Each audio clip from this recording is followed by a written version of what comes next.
This is Alex Harris for Seconds Out. I'm joined by Dillian Whyte. Dillian, what brings you down to your call this evening? You know, Odie was fighting, so I come and support him, and my mate Lee Eaton. You know, he's an MTK promoter, so I come and show support to the boys and, you know, show me face and have a knockabout, you know what I mean? Someone on the card, O'Hara Davis, stopped his opponent at the end of the 7th round. What did you make of his performance particularly? Yeah, no, it was a good performance. That guy was very, very durable. He took a lot of punishment. I thought his corner should have pulled him out like the round before, to be honest. Yeah, I thought they should have pulled him out the round before. He was eating way too much punishment. I was looking for the tower to be thrown in, but, you know, fair dues, they waited till he got to the corner and then they pulled him out. But, I mean, O'Hara done what he had to do. I think he got a bit overzealous with the right hand a little bit in there. I think he could have mixed it up and gone to the body and then let him drop his hand and then gone back to the head. But, you know what, he done what he had to do and he managed to get the win. He moved forward. Now, something else is moving forward is your managerial career. How's that going? What can you tell us? Do you know what? It's going really well. I've got a new addition, Steve Woodall. He's from Birmingham. He's a super middleweight. He should be making his way back to the ring next year. He's been out for about 2 years or 3 years. He was in America with Ludabella before. He's 15-1. Yeah, he's done well as an amateur. Done a lot. He went to the World Games. He's done a lot of stuff. He had some trials at the GB. He was down there as an amateur. So he's a decorated amateur. And as a professional, he's done pretty well. You know what I mean? He went up a little early when for his first loss. I think when he was about 20 years old. But, you know, he's like 24 now, 25 now. So, you know, yeah, and he's got his man strength. He looks really, really strong. So what I'm going to do with him, we're going to get him out and push him slowly. And then once he comes out, we're going to push him on because he is strong. He can punch and he looks the part. Someone else you're very close to is Dillian Whyte. Obviously, there's been rumours, and Eddie Hearn's almost confirmed the rumours that he's going to be out in Saudi Arabia on December 7th. Is there anything you can tell us about that? Yeah, well, Dill put on his Instagram that he's going to be fighting December the 7th. We don't know what opponent, but it's definitely confirmed that he'll be fighting on December the 7th in Saudi Arabia. Now, obviously, Dillian's still there's ongoing issues with VADA, is it, and things like that. You know what? I'm not sure what's going on with that, but like Eddie Hearn said before, he's been cleared to fight. He could have fought at any time, any stage. At the minute, there isn't anything happening with that. I'm sure we'll hear news as soon as there is anything to hear about. Does it feel almost like pointless that you've gone through this whole thing because Mauricio Sulaiman, the head of the WBC, is now saying that Dillian won't get the chance till 2021 to now potentially fight get his mandatory, and you know you've waited so many days already. Like, does it feel like a bit of time wasted going through all this effort to try and force the man? You know what? Not really. I know where you're coming from that angle, but you know this is boxing, and sometimes you get these situations. And not very rare, not very much you get them, but at the same time you got to be professional and try and not make it get too much to you and make it affect you. Look, we're approaching 2020. Dill will be out in December the 7th, and then we're into the new year, January 2020, and then he's got probably a couple more fights and we're in 2021. So if he just keeps his mood, keeps his mindset, keeps the energy right, he goes into the new year on a positive, and you know, he gets his opportunity after about 2 fights. You know, because we've got to wait for this weekend, because tomorrow we've got a big fight with Wilder and Ortiz. Depends what happens. Then you got Joshua and Ruiz too.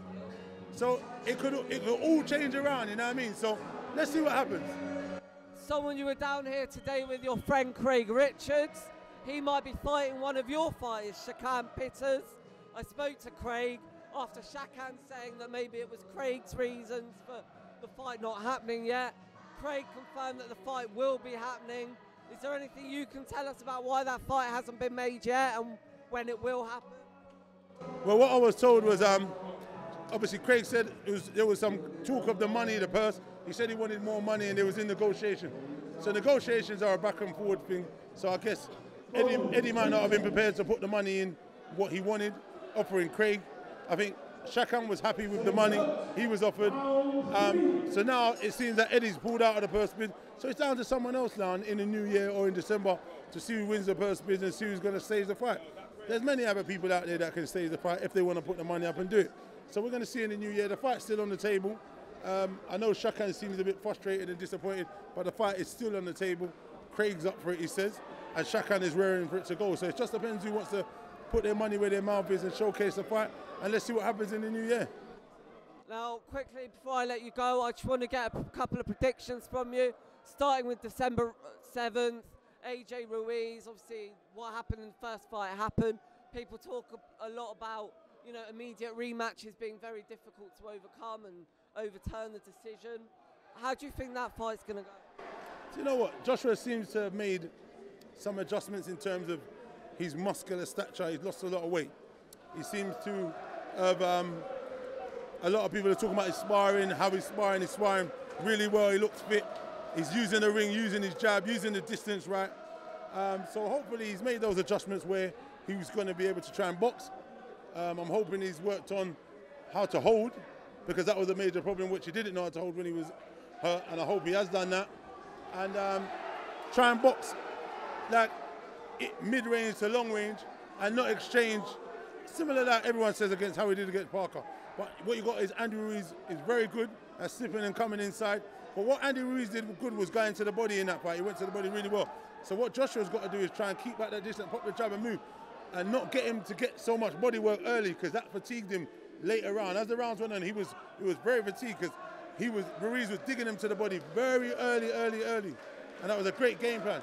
So he doesn't want to, you know, get into it and start like that. So hopefully, him and his team has got a good system set up, can move a little bit lateral, use his jab, and be smart and not rush none of his work, because that's where the undoing came in. He got him hurt and he rushed in and got caught as he was rushing in. You know what I mean? But he's the champ. You know, in terms of, even though he hasn't got the title, we still got to consider him the champ, because he's done excellent for UK boxing. And I want him to bring it home. I want him to get the win. And let's see what happens, man. If Dillian doesn't get the mandatory fight, will you be encouraging him to push for that fight? That fight is possibly always going to be there. But if AJ doesn't have a belt, I'm sure, you know, Dillian wants to fight for a world title. And that's his goal right now. You know, so if it is Wilder, or if it is the WBO, because the winner of AJ Ruiz has to vacate that belt, possibly. So Usyk might fight Chisora, and then Dillian might potentially fight the winner of that fight. So that's actually a very realistic chance of happening. That when the Dillian Whyte Chisora rematch happened, Dillian was sort of saying that before the fight there was nothing in it for him, and why would he take the rematch? You say that he wouldn't take the Joshua rematch unless there was a belt on the line. But, you know, money talks. Is there a fight? Like you say, the fight could always... 100%. Money does talk. And you're right. You know what? If the money is right, that's an opportunity. Him and the team will sit down and discuss if the money is right. Most wins come down to money. When fights don't happen, or they do happen, it's what you put on the line to make them happen. So that is correct, yeah. Dean, thank you very much for talking to Seconds Out. Get home safe, and thank you for talking.